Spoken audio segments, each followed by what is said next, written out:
From the Alvin and Rosalie Sarachek studio, PBS Kansas presents Kansas Week. Coming up on Kansas Week, the rematch is on. The race for Kansas Attorney General is already heating up in what's expected to be a repeat of one of the closest contests in state history. Also, a new push to clean up Kansas voter rolls using federal data. It sparked a debate about election integrity versus privacy rights. But first, a deadly failure of equipment and a deadly failure of oversight. That is the picture emerging from Washington this week as investigators probe the midair collision that killed 67 people on a flight from Wichita.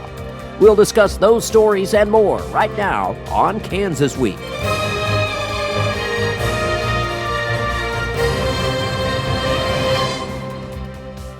Hello and welcome to Kansas Week. I'm Jared Cerullo. This week, we got the first answers in the investigation and the deadly midair collision over Washington, D.C. that killed 67 people aboard a flight from Wichita. The NTSB launching its hearings Wednesday, revealing that the Army helicopter was flying too high and with inaccurate altitude readings. Cake's Pilar Pedraza reports. Newly released video shows the moments before the deadly midair crash in Washington, D.C. in January. On the left, you see the lights from the American Airlines plane shining as it heads toward the runway at Reagan National Airport. An Army Black Hawk helicopter is flying right toward it before the two collide over the Potomac River, killing all 67 people on board both aircraft. How much tolerance for safety should there be when civilian lives are at risk? The NTSB Wednesday kicked off 3 days of investigative hearings.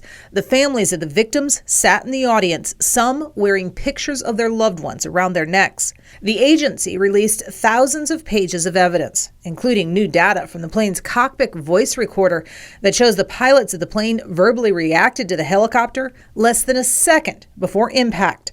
One pilot saying, "Oh, expletive." The black box transcript showed the helicopter pilots had trouble hearing air traffic control. The chopper's crew engaged its microphone at the same time air traffic control told them to pass behind the plane. The NTSB says that instruction was stepped on, and pilots never heard the command. The agency also says the helicopter was flying higher than it should have, and there are questions about whether the pilots knew that. There is a possibility that what the crew saw was very different than what the true altitude was. We did testing in May that shows concerns with the altimeters. And here to discuss this and some of this week's other news is Sedgwick County Commissioner Ryan Beatty, Wichita Eagle editor Dion Leffler, Wichita State University professor Chase Billingham, and former Wichita City Councilman Brian Fry. Thank you all for joining us today. Commissioner, I'll start with you. They'll hash out all the details. We aren't the people to do that. I guess we can talk about it all day, but I just wonder, will anything change? Do we think anything is going to change out of this? Well, we sure hope so, and it's important to remember 67 people died in this tragedy. Dr. Maurice Duggins, who is now the chief medical director at Via Christi St. Joe, his daughter, Kaya, was on this flight, and we lost her. Beautiful, beautiful woman.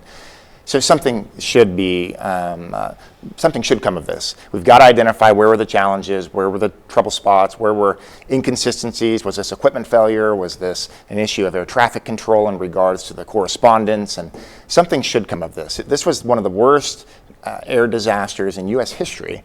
I think the public expects it. I'm glad they're having hearings, and I do think that we expect that if this is outdated technology, then I expect an investment needs to be made so that we can make sure that air safety is confident. The Americans are confident in air safety. Yeah. Professor, I'll move over to you. What are your thoughts on this? Well, I agree with the commissioner. I think that we need to trust the NTSB that they're going to be doing a thorough investigation of this. I think the most important thing that we can be doing right now is remembering the victims. My family are members of the Wichita figure skating community who were devastated by this tragedy. So it's really important that we trust the NTSB that they're going to conduct a thorough investigation, and trust that they, along with the military and airport authorities, are going to be taking every step that is necessary necessary to make sure that something like this doesn't happen again. What's really important is that we don't politicize this type of tragedy. Right after this air disaster, what we saw was that legislative leaders in Topeka were doing just that. They were drawing upon this tragedy and the fact that elected officials used that flight to Washington as a justification, a motivator for their effort to change the way in which U.S. Senate vacancies and other vacancies are filled, stripping Governor Kelly of that ability to fill temporary vacancies. And I really think it was a disappointing politicization of this tragedy, so I hope that we don't see that out of these hearings. Dion Leffler, do you agree with the professor? Well, yeah, I mean, if you want to talk about politicization of this, why are we even talking about this? I mean, we all know that it was caused by diversity, equity, and inclusion. President Trump told us that the first day. And Senator Roger Marshall told us that a couple of days later. Okay, I think Mr. Leffler is being a bit facetious. I am being a bit facetious, but that's politicizing a tragedy. And I wrote columns about it because I was incensed by that.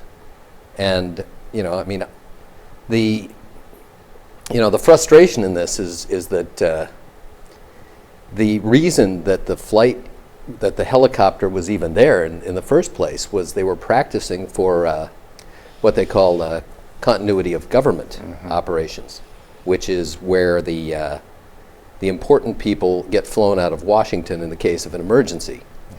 And it was just appalling to see how this was initially handled by our electeds at the federal level. Yeah. Brian Fry, I'll give you the last word. Yeah, if I could return to what the commissioner was saying. Look, I've been fortunate to fly in and out of Reagan several times during my tenure on council, and I'm always concerned about the amount of traffic that flies in and out of Reagan. And it is an unsettling feeling when you see that many aircraft that close. So I hope we go back to the original thought of, first off, remembering the victims, but focus on solutions. There's a lot of voices being heard right now, and I hope people pay attention to those voices so that something safer can come out of this. Yeah. All right. Voters in the fast-growing suburb of Mays will decide Tuesday whether to pay a higher sales tax.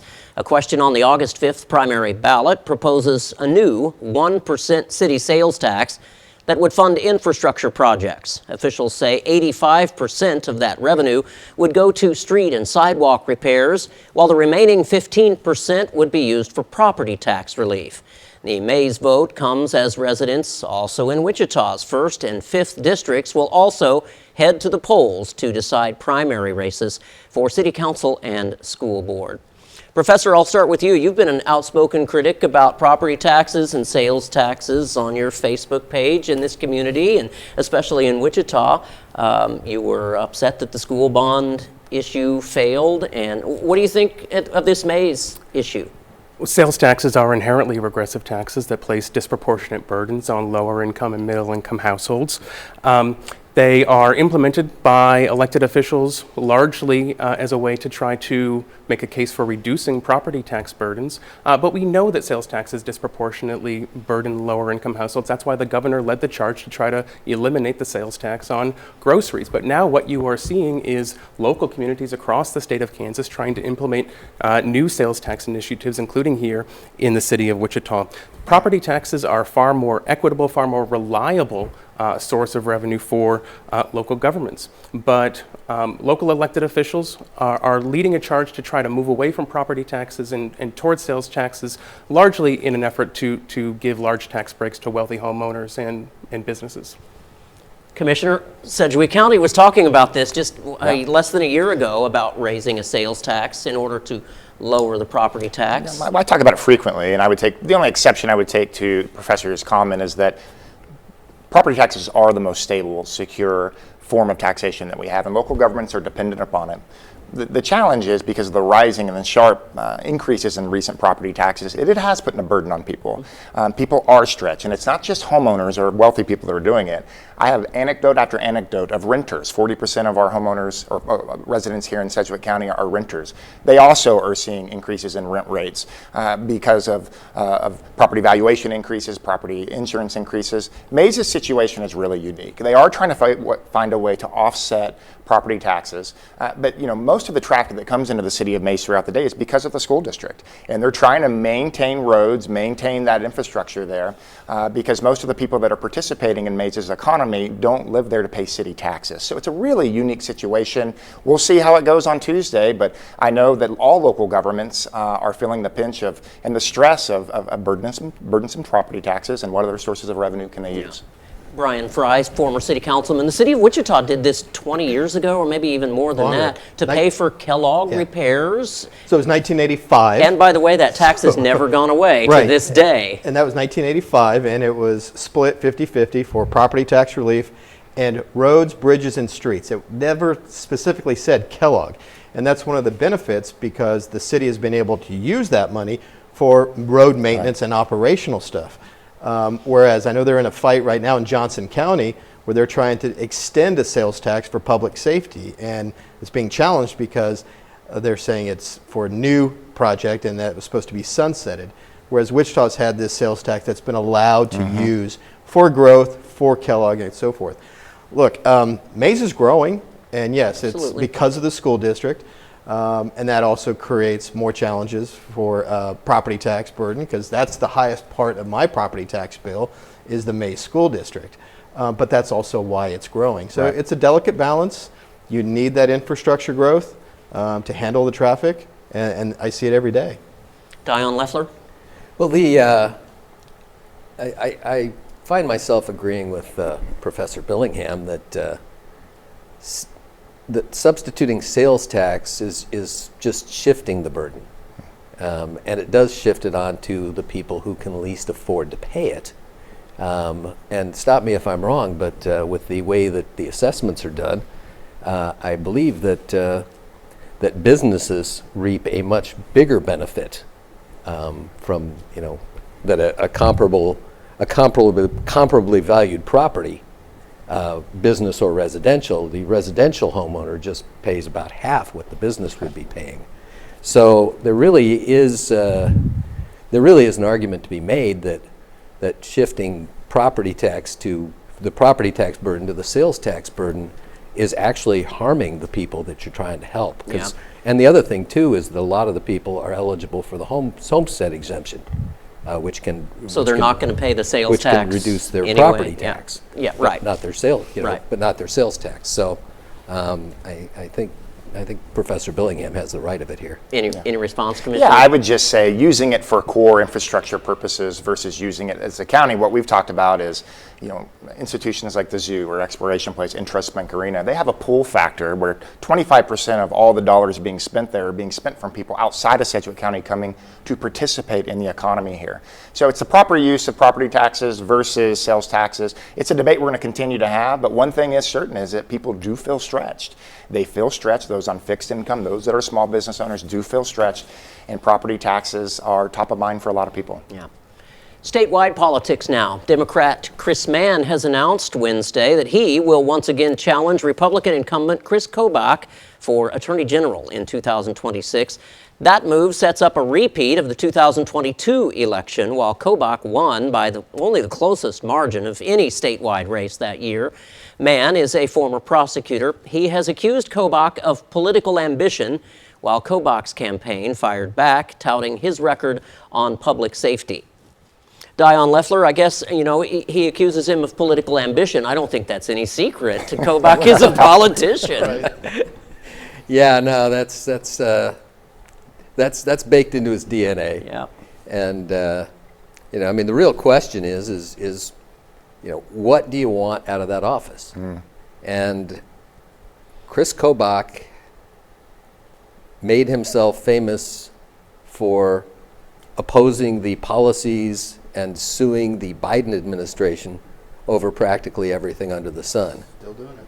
And Biden's gone. So, I think it's going to be a really interesting campaign.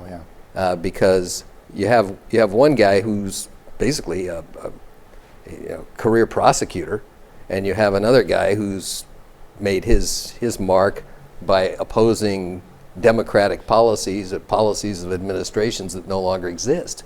So it's going to be a very interesting race. So will it be any different? Will it still be close? You do think it will I don't know if it'll be any closer. I mean, that was what, a million votes, and it was less than 16,000 votes.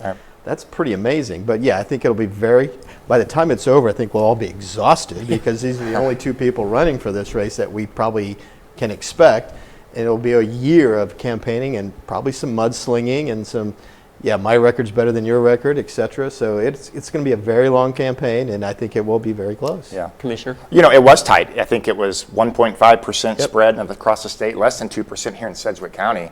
We have to understand the issues that will be top of mind for voters at this time a year from now. So we all know Attorney General Kobach talks a lot about immigration. Yeah. He's led the charge nationally in many of these conversations. So what will Kansas's temperament be? How will they be perceiving what's happening on the national level and at the state level a year from now with immigration? And I think that will be the topic that will be discussed the most, is how does Attorney General Kobach handling the immigration, not just the issues here in the state, but what's his temperament and what's his conversation, and will Chris Mann tackle him on that? So we're going to see. I think that issue is not going away, and I don't think Chris Kobach wants it to go away, frankly. Professor, I know you've got a lot to say about this race. Oh, certainly. The job of the state attorney general, first and foremost, is to make sure that the laws of the state of Kansas are enforced fairly and equitably. These days, the things that the attorney general of the state of Kansas is touting are pretty far afield from that. He is complaining about supposed Chinese propaganda related to nefarious energy sources like solar power, for instance, and further marginalizing and sometimes demonizing transgender students who have had success in athletic competition. So that isn't necessarily really in line with what I think the job of Attorney General is really for. It looks like we're going to have the same matchup again for the Attorney General race this year. I don't expect that the result is necessarily going to be any different, but it's still good, I think, that Mann is in the race, if for no other reason than to remind the Attorney General of what state he lives in, who he serves, and what the job description of Attorney General is. All right. When you talked about transgender athletes, Mr. Kobach's attacks on transgender people go far beyond athletes. Certainly. It is just... I'm just talking about the most recent things he's been touting through the official social media pages of the office. Yeah, but I mean, the pressure that he's put on school districts, for example, Yes. is another thing that's going to need to be discussed during this campaign. And very likely will. I'm certain of it. Kansas top election official is now pushing for a new way to clean up the state's voter rolls. It's an idea that he says has support from the White House. Secretary of State Scott Schwab, who is a Republican candidate for governor now, said after a visit to Washington this week that states should get access to Social Security death records and federal immigration data. He says the goal is to help remove deceased and non-citizen voters from the lists. He is praising the current administration's collaboration, something he says was lacking from the previous one. Privacy advocates are raising alarms, though, about this proposal. They are citing concerns over the creation of a new, centralized national database of personal information. Professor, what's wrong with trying to make sure dead people and non-citizens aren't voting in our elections? I think it's completely unnecessary and potentially very dangerous. There's zero evidence, no evidence whatsoever of significant voter fraud or of non-citizens voting. This was a constant campaign, an overzealous campaign, a very costly campaign that was waged by the current Attorney General about voter fraud when he was in the office of Secretary of State. And it yielded very little for the state. Now, I think that Secretary Schwab has been much more level-headed in general, and he has touted the fact that the state of Kansas has very safe elections. He is right about that. The record of Kansas is basically impeccable when it comes to election integrity. But I think that this is probably about Schwab positioning himself further to the right as he's preparing to run for governor. But I think that it's wholly unnecessary and poses great risks for privacy and for disenfranchisement for all voters across Kansas. Yeah. Dion? Well, it would be a surprise to me if they don't have access to the Social Security master death file. I'm pretty sure that they already do. But I once attended a Pew seminar on this topic, and the interesting thing was that while registration fraud was pretty common, actual voting fraud was not. Because what happens is you get the parties and they go out and they try to register people and they pay people to register people. Right. And they did that on quotas and they did that on per card. So if the guy's quota is 10 per day and he's at 8, he'd fill out a couple of extra ones and throw them in the hopper. And but nobody knew that those were there, and they never voted them. So there wasn't really harm being done to the election itself by having the extra names on the rolls. So it's kind of a, and then there's the possibility of, a lot of people have similar names. And if you're Carlos Hernandez and there's another Carlos Hernandez and they go, oh, well, this guy must be double voting. It's just crazy. Brian Fry, do you think Schwab is being nefarious here? No, I mean, he's already said that he has very strong confidence in the integrity of our elections, and we're fortunate to have a great county election commissioner here in Laura Rainwater. So look, all this conspiracy stuff, the government knows more about us than we think already. And so this idea of this national database, they know how much I should pay in taxes, but yet I still have to pay a preparer to tell them. So I'm not worried about any of that. I think it's what Schwab is doing is necessary just to be able to say he has confidence in the system, but you're right, it's probably more of that political posturing.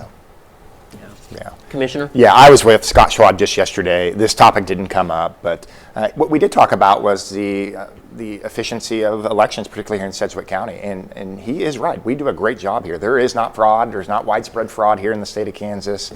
That is a fact, and there's data to support that. I'm going to take a wait-and-see approach on this thing, and I think it is apparent that we have a Secretary of State that's running to be the governor. He's got to run in a Republican primary, so that's going to curtail some of the things that are coming out of a lot of people's mouths right now. But I think Scott's done a great job in the role, particularly regarding elections. We do a good job here in Sedgwick County. I'm going to take a wait-and-see approach. I'm generally skeptical of a lot of things coming from Washington, D.C. and involvement, particularly on the local level. But I think I'm going to just pause and see what the Secretary of State has to recommend here. If I might throw one more Sure, thing go in ahead. here. The voter fraud aspect of this, Chris Kobach went to the state legislature and he got permission to, or they got a bill passed, to allow him to prosecute voting fraud crimes. He found less than 10, and of the 10 he found, most of those were people who there were wealthy people who had houses in more than one state and thought that entitled them to vote in both states. Right. And we were promised that we would find hordes of unauthorized immigrants voting, and he never found one. For the first time ever, leaders from the city of Wichita, Sedgwick County, and the public schools all came together this week trying to tackle some of the community's biggest issues. Nearly $2.3 billion in local government budgets were represented in the room. The group focused on themes including crime prevention and mental health services. Leaders agreed that education is a key part of the solution to many of these problems, and that the goal is to work together on improving services, not just funding them. A specific focus was on the district's Future Ready centers, which provide students with hands-on job training and a sense of a purpose. Officials say the next step is another town hall meeting to focus on one issue at a time. They say this marks a new era of collaboration for Wichita. You were there at the meeting, Commissioner. Tell me how you thought it went. This is the first time that all three of the bodies have met together. It was intriguing. I enjoyed the conversation. This was a byproduct of a town hall that I had with Mayor Lily Wu and Board of Education President Diane Albert. Wanted to bring all the elected bodies together to hear the feedback from that. And again, you nailed it as you described what we did there. There are significant challenges in our community. And it's very important that all local government electeds, leaders, that people are aware of the challenges that are going on in our schools and with our children. There are ways that we can leverage things that we do at Sedgwick County to help assist better in the schools. Things like ComCare, our health department, City of Wichita has transit and other things that they can do to help leverage resources. So what this was primarily was a level of awareness. It's just we need to be aware of what's happening with our children. These are our future leaders. These are our future small business owners. This is our future workforce, future elected leaders. So we need to understand what's happening and find ways to better support and elevate the issues that our school systems are struggling with. Professor, what do you think could come out of this meeting here? Well, I watched that meeting, and I still, after watching it, don't quite understand what its purpose was, other than to lend legitimacy to the idea that our local governments are inefficient and that we ought to be searching for efficiencies and eliminating redundancies. When you hear phrases like that, efficiencies, redundancies, what those things really mean, what you ought to be hearing is budget cutting, laying the groundwork for convincing people that our local governments are bloated and that they need to be cut or merged in some way. And this brings us back, of course, to the property tax discussion that we had earlier. It's largely about laying the groundwork for trying to find ways to cut property taxes for wealthy homeowners and for businesses. While I was watching, all of the elected officials in the room put little dot stickers on the notepads. There are many other people in that room, including representatives from the SEIU and UTW. Those are the people who represent the workers who make these local governments work on a day-to-day basis. They didn't have a say during these meetings, but if we're talking about efficiencies and redundancies, which is what I think that meeting was largely about, those people, the representatives of the workers who staff our local governments, who are going to be the ones most affected by any types of attempts to cut local government, they really need to be at the table from day one. So I'm going to go back to If I Commissioner may. Beatty here, and let me ask you this, and let me let you respond to him. Do you think he's claiming the goal is to find ways to cut? Yeah. Cut. Two things. One, and I appreciate your perspective on this. They were at the table. They were at the town hall. Yes. And we had over 130 ideas presented. And that was the concepts that we were working through in this en banc type setting and en banc meeting. No, this is about efficiencies, but it's about services. It's about understanding gaps and opportunities and understanding and valuing the school district and what's happening with our children and bringing them to the table for the first time. We've had 4 en bancs with the city of Wichita since I've been in office. Not one time until now has the school district even been at the table so that we are hearing their concerns and identifying gaps. This is not about growing budgets. It's not about shrinking budgets. It's about identifying gaps and serving kids. And you know, I'll be honest, when I was campaigning for a city council seat and on the council, I would hear constituents talk about education being their number one, you know, and I would have to say, it's hard to say, but that's a school board thing, not a city council thing. And it stays there. Diane, tell me what you're thinking here. Well, you know, I think there's a danger here when we talk about, you know, when we talk about expanding, you know, they talked about a lot about expanding the trade school sort of approach to education. And I think, and there's a hazard to that, because one of the things that tends to happen is these people get to age 50 and their company can hire another young guy or a young woman, and they do that. And so we're going to have to deal with that. Ryan Fry, 20 seconds. Exactly. I think you worry about training people for specific jobs and not giving them the breadth of an education that allows them to do multiple things as they advance. And the Future Ready Centers right now are very successful, but I think it's very single-minded focus. And you need to have better education all the way through your career. That's a wrap for this week. Thanks you to all of our guests and Cake and KSN as well. We'll see you next week.